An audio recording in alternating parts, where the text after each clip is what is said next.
Hello student, আশা করি তোমরা ভালো আছো। আমরা কস্টিংয়ের অলরেডি ওভারহেড চ্যাপ্টার ইতিপূর্বে শুরু করেছি এবং ওভারহেডের উপর বেশ কিছু ডিসকাশন এবং অঙ্ক করেছি।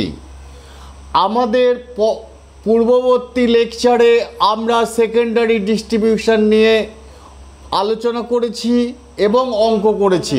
প্রথম থেকে শুরু করুন আর পূর্ববর্তী এরকম বাংলা না হলে ইংলিশে বলুন যে পাস্ট ভিডিও বা এইরকম পূর্ববর্তী বারবার বলবেন, এটা কিরকম একটা শুনতে অকওয়ার্ড মতো লাগবে। আচ্ছা, ঠিক আছে, আপনি এরকম বলে হ্যালো স্টুডেন্ট বলে শুরু করুন, আমি কেটে দেবো ওই পার্টটা। হ্যালো স্টুডেন্ট, আশা করি তোমরা ভালো আছো। আমরা ওভারহেডের সেকেন্ডারি ডিস্ট্রিবিউশনের উপর আজকে ফার্দার একটা অঙ্ক করতে যাচ্ছি। এর আগেও আমরা সেকেন্ডারি ডিস্ট্রিবিউশনের উপর বেশ কিছু আলোচনা এবং অঙ্ক করেছি। তোমরা নিশ্চয়ই ভিডিওগুলো দেখেছো। যারা দেখোনি তারা অবশ্যই দেখো। আমার আগের আলোচনাগুলো শুনলে তাহলে আজকের এবং পরবর্তী আমরা যে সমস্ত লেকচার দেব বা ভিডিও আপলোড করব তোমাদের বুঝতে সুবিধা হবে। আমরা সেকেন্ডারি ডিস্ট্রিবিউশন সম্পর্কে যেটা বলতে চেয়েছি বা বলেছি সেটা আর একবার আমি তোমাদের রিমাইন্ড করিয়ে দিতে চাই। সেকেন্ডারি ডিস্ট্রিবিউশন হচ্ছে একটা ফ্যাক্টরির মধ্যে যে প্রোডাকশন ডিপার্টমেন্ট এবং সার্ভিস ডিপার্টমেন্ট থাকে। প্রথমে সার্ভিস ডিপার্টমেন্টের সমস্ত খরচগুলো আমরা বিভিন্ন ডিপার্টমেন্টের মধ্যে, ওভারহেডগুলোকে বিভিন্ন ডিপার্টমেন্টের মধ্যে ভাগ করে দেব। বিভিন্ন ডিপার্টমেন্ট মানে production department as well as service ডিপার্টমেন্টের মধ্যে একটা সুইটেবল বেসিসের উপর আমরা তাদেরকে ডিস্ট্রিবিউট করে দেব। এই ডিস্ট্রিবিউশনটার নাম হচ্ছে প্রাইমারি ডিস্ট্রিবিউশন। প্রাইমারি ডিস্ট্রিবিউশনের থেকে আমরা তাহলে দুটো জিনিস দেখতে পেলাম। প্রাইমারি ডিস্ট্রিবিউশনের সমস্ত ওভারহেডগুলো প্রোডাকশন ডিপার্টমেন্টে কিছু যাচ্ছে এবং সার্ভিস ডিপার্টমেন্টে যাচ্ছে। সেকেন্ড স্টেপ বা সেকেন্ডারি ডিস্ট্রিবিউশন হচ্ছে সার্ভিস ডিপার্টমেন্টের সমস্ত খরচগুলোকে আমাদের প্রোডাকশন ডিপার্টমেন্টের মধ্যে শিফট করে দেওয়া। এই শিফটিংটা কিভাবে করব তার বিভিন্ন মেথড আছে। আমরা প্রথম যে মেথডটা করেছি মেথডটার নাম হচ্ছে ডাইরেক্ট মেথড। সেকেন্ড যে মেথডটা করেছি তার নাম হচ্ছে স্টেপ মেথড। আজকে আমরা যে মেথডটা করছি মেথডটার নাম হচ্ছে রেসিপ্রোকাল সার্ভিস মেথড। প্রত্যেকটা মেথডের কিছু আলাদা আলাদা বৈশিষ্ট্য বা আলাদা আলাদা নীতি আছে। আমরা যে প্রথম ডাইরেক্ট মেথডে অঙ্ক করেছি সেই মেথডে আমাদের অ্যাজাম্পশন ছিল যে সার্ভিস ডিপার্টমেন্ট থেকে সার্ভিস কেবলমাত্র প্রোডাকশন ডিপার্টমেন্টেই দেয়া হচ্ছে। আমরা তারপরে যে স্টেপ মেথড করেছি, স্টেপ মেথডের মূল নীতিটা হচ্ছে সার্ভিস ডিপার্টমেন্ট থেকে service production department as well as others service ডিপার্টমেন্টে সার্ভিস প্রোভাইড করা হচ্ছে। আজকে আমরা যে রেসিপ্রোকাল ডিপার্টমেন্টটা করছি এখানেও মূলনীতিটা একই আছে, একটুখানি সংযোজন হয়েছে। সার্ভিস ডিপার্টমেন্ট প্রোডাকশন ডিপার্টমেন্ট এবং সার্ভিস ডিপার্টমেন্টকে অন্য সার্ভিস ডিপার্টমেন্টকে তার সার্ভিস প্রোভাইড করছে। আবার অন্য সার্ভিস ডিপার্টমেন্ট এই সার্ভিস ডিপার্টমেন্ট এবং প্রোডাকশন ডিপার্টমেন্টগুলোকে সার্ভিস প্রোভাইড করছে। অর্থাৎ সার্ভিস ডিপার্টমেন্ট প্রোডাকশন এবং সার্ভিস, আবার সার্ভিস ডিপার্টমেন্ট প্রোডাকশন এবং সার্ভিস বারবার নিজেদের মধ্যে সার্ভিস প্রোভাইড করে চলেছে। এই ধরনের আমরা অঙ্ক যখন আসবে তখন আমরা তাকে রেসিপ্রোকাল সার্ভিস মেথড বলবো। এই রেসিপ্রোকাল সার্ভিস মেথডের অঙ্ক বিভিন্ন রকমভাবে করা যায়। আজকে আমরা একটা প্লেন সহজ ট্রায়াল অ্যান্ড এরর মেথড টাইপের অঙ্ক করে যাচ্ছি, দেখো তোমরা অঙ্কটা বুঝতে পারো কি না। এই অঙ্কটাতে বলা হয়েছে, অঙ্কটা সম্পর্কে এবার বলছি, অঙ্কটা অলরেডি তোমরা দেখতে পাচ্ছ, তবু আমি অঙ্কটা সম্পর্কে সংক্ষেপে বলে দিচ্ছি। অঙ্কটা হচ্ছে আমাদের এখানে তিনটে প্রোডাকশান ডিপার্টমেন্ট রয়েছে, এ বি সি, এবং দুটো সার্ভিস ডিপার্টমেন্ট রয়েছে, ই এবং এফ। প্রাইমারি ডিস্ট্রিবিউশন করে ওভারহেডকে যখন আমরা সমস্ত ডিপার্টমেন্টের মধ্যে অ্যালোকেট করে দিয়েছিলাম, তখন এর পোর্শনে পড়েছিল 8,000, বি ডিপার্টমেন্টে পড়েছিল 6,500, সি ডিপার্টমেন্টে 7,000, ই সার্ভিস ডিপার্টমেন্টে 2,340 এবং সার্ভিস ডিপার্টমেন্টে এফে 3,000 টাকা। এইবার সার্ভিস ডিপার্টমেন্ট থেকে আমরা প্রোডাকশান ডিপার্টমেন্টে এই সমস্ত খরচগুলোকে অ্যালোকেট করব বা ট্রান্সফার করব। কিন্তু এখানে একটা জিনিস লক্ষণীয় ব্যাপার হচ্ছে, ই ডিপার্টমেন্ট এ বি সিকে যেমন সার্ভিস দিচ্ছে, এফকেও সার্ভিস দিচ্ছে। এফ ডিপার্টমেন্ট এ বি সিকে যেমন সার্ভিস দিচ্ছে, ইকেও সার্ভিস দিচ্ছে। কিন্তু সার্ভিসটা কেমনভাবে দিচ্ছে আমাদের এই অঙ্কটাতে, সেটা একটা পার্সেন্টেজে দেওয়া আছে। আমি পার্সেন্টেজটা অঙ্কটা করার জন্য এখানে ছোট্ট করে লিখে দিয়েছি। দেখো তোমরা অঙ্কেতে দেখতেই পাচ্ছ, তবু আমি অঙ্কটা করার জন্য এখানে লিখে দিয়েছি। ই ডিপার্টমেন্ট তার সার্ভিস এ ডিপার্টমেন্টকে 20%, বি ডিপার্টমেন্টকে 25%, সি ডিপার্টমেন্টকে 35% এবং এফ ডিপার্টমেন্টকে 20% দিচ্ছে।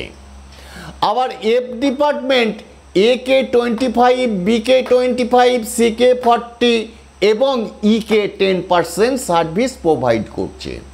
অর্থাৎ সার্ভিস ডিপার্টমেন্ট একবার একে দিচ্ছে, ও আবার ওকে দিচ্ছে, এইভাবে নিজেদের মধ্যে দেওয়া নেওয়া হয়ে যাচ্ছে। আমরা সেই অঙ্কটাই কিভাবে করব দেখো, তোমরা দেখলে আশা করি বুঝতে পারবে। আমি অত্যন্ত ধীরে ধীরে বলছি। এই অঙ্কটা হচ্ছে বাস্তব ভিত্তিক অঙ্ক, পরীক্ষা পারপাসে এটা ইম্পর্টেন্ট, এবং বাস্তবে তোমরা যখন কর্মজীবনে পদার্পণ করবে, কর্মজীবনেও এই অঙ্ক তোমাদের লাগতে পারে।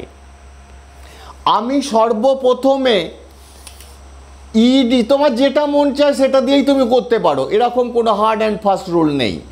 আমি ই ডিপার্টমেন্টের যে প্রাইমারি ডিস্ট্রিবিউশন থেকে 2,340 টাকা মোট ওভারহেড সার্ভিস ছিল, এই 2,340কে ই ডিপার্টমেন্টের 25, 35 এবং 20% বেসিসে এ বি সি এবং এফ ডিপার্টমেন্টের মধ্যে অ্যালোকেট করে দিচ্ছি।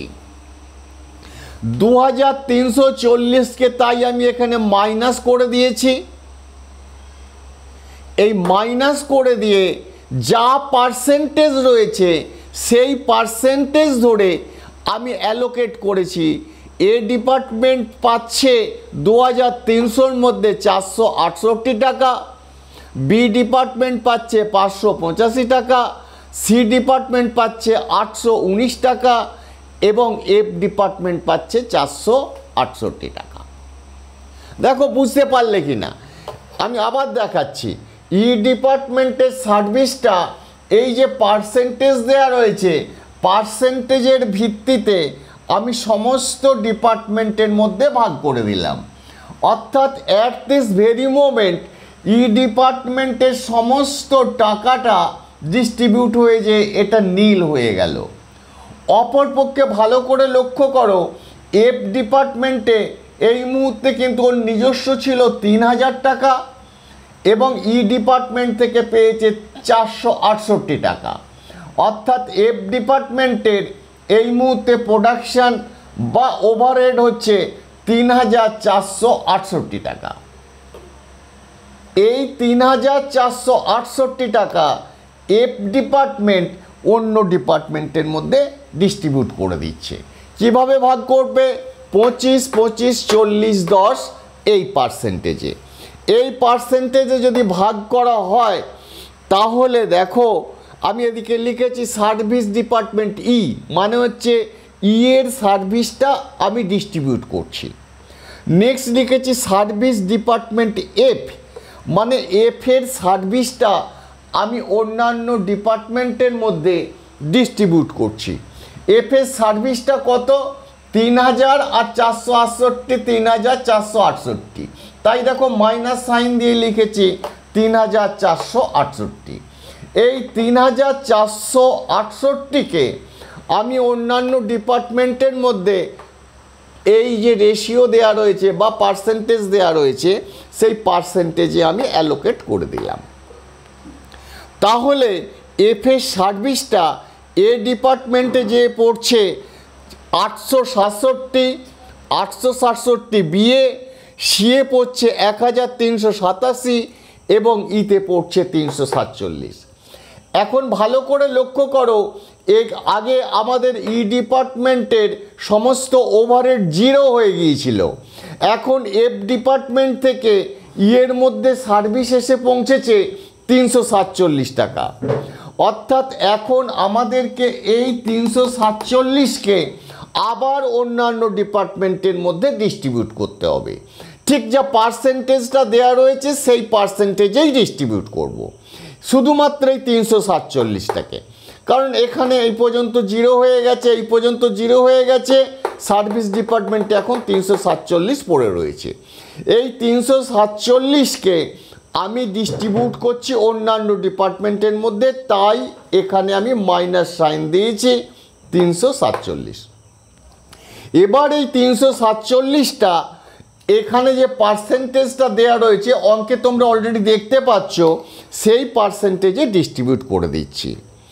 এ ডিপার্টমেন্টে যে পড়ছে 69, বি ডিপার্টমেন্টে 87, সি ডিপার্টমেন্টে 121 এবং এফ ডিপার্টমেন্টে 70। আবার ঠিক লক্ষ্য করে দেখো, সমস্তটা 0 হয়ে যাওয়ার পর এই মুহূর্তে এফ ডিপার্টমেন্টের মধ্যে 70 টাকা ওভারহেড স্ট্যান্ড করছে। আবার আমাদেরকে এফ ডিপার্টমেন্টের 70 টাকাকে অন্যান্য ডিপার্টমেন্টের মধ্যে ডিস্ট্রিবিউট করে দিতে হবে। যা বলেছিলাম সেই একই কথা, আমি আর রিপিট করছি না। ওই 70 টাকাটাকে যদি আমরা ভাগ করে দিই তাহলে 70 টাকাটা এ ডিপার্টমেন্টের ভাগে পড়ছে 18, বি ডিপার্টমেন্টে 17, সি ডিপার্টমেন্টে 28 এবং ই ডিপার্টমেন্টে 7। আবার দেখো আমাদের 7 টাকা এক্সেস হয়ে যাচ্ছে, সেটা ই ডিপার্টমেন্টের সার্ভিস। এই 7 টাকাকে আবার আমার সমস্ত ডিপার্টমেন্টের মধ্যে রিডিস্ট্রিবিউট করতে হবে। রিডিস্ট্রিবিউট করতে যে এ ডিপার্টমেন্টে পড়লো 2 টাকা, বি ডিপার্টমেন্টে পড়লো 2 টাকা, সি ডিপার্টমেন্টে পড়লো 3 টাকা। এখন তুমি আমাকে প্রশ্ন করতেই পারো যে ই ডিপার্টমেন্ট 20% তো এফ ডিপার্টমেন্টকে দিয়েছে সার্ভিস, অর্থাৎ 7 টাকা 20% মানে হচ্ছে 1 টাকা 40 পয়সা। অর্থাৎ এখানে 1 টাকা 40 পয়সা আসা উচিত ছিল। আবার সেই 1 টাকা 40 পয়সাকে এখানে ভাগ করতে হবে, সেগুলো সব পয়সাতে এসে যাবে। তাই আমি এটাকে ইগনোর করে দিলাম। অর্থাৎ আমার এই অঙ্কটার মধ্যে রাউন্ড অফ টু রুপি করে আমি অঙ্কটাকে স্ট্যান্ড করে দিলাম। তোমরাও এইভাবে করবে, করলে এখানে 1 টাকা 40 আসতো, 1 টাকা 40কে আবার ডিস্ট্রিবিউট করতে হতো। এটা অনন্তকাল ধরে চলবে, কোনোদিনও শেষ হবে না। তা অতখানি না করে তোমরা রুপিজের রাউন্ড অফ করে দেবে।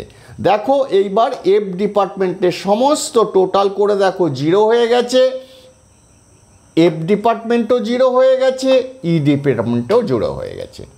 এখন এ ডিপার্টমেন্টটাকে তুমি যোগ করো, যোগ করে দেখো এ ডিপার্টমেন্টে হচ্ছে 9424, বি ডিপার্টমেন্টে হচ্ছে 8058 এবং সি ডিপার্টমেন্টে হচ্ছে 9358। এই যে করলাম এটারই হচ্ছে সেকেন্ডারি ডিস্ট্রিবিউশনই করলাম। এই মেথডটার নাম হচ্ছে রেসিপ্রোকাল মেথড।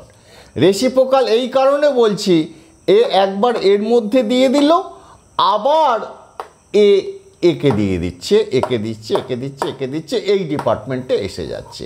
এই কারণে মেথডটার নাম রেসিপ্রোকাল মেথড। আশা করি তোমরা অঙ্কটা বুঝতে পেরেছো। যারা অঙ্কটা বুঝতে পারলে না তারা আমাকে জানাবে। যারা আমার আগের ভিডিওগুলো অবশ্যই দেখবে, তাহলে আজকের লেকচারটা তোমরা চট করে ধরতে পারবে বা বুঝতে পারবে। যারা দেখোনি তারা একটু দেখে নেবে। আর আজকের ভিডিওর কথা যারা তোমরা বুঝতে পারলে না, তোমরা আমাকে অবশ্যই জানাবে।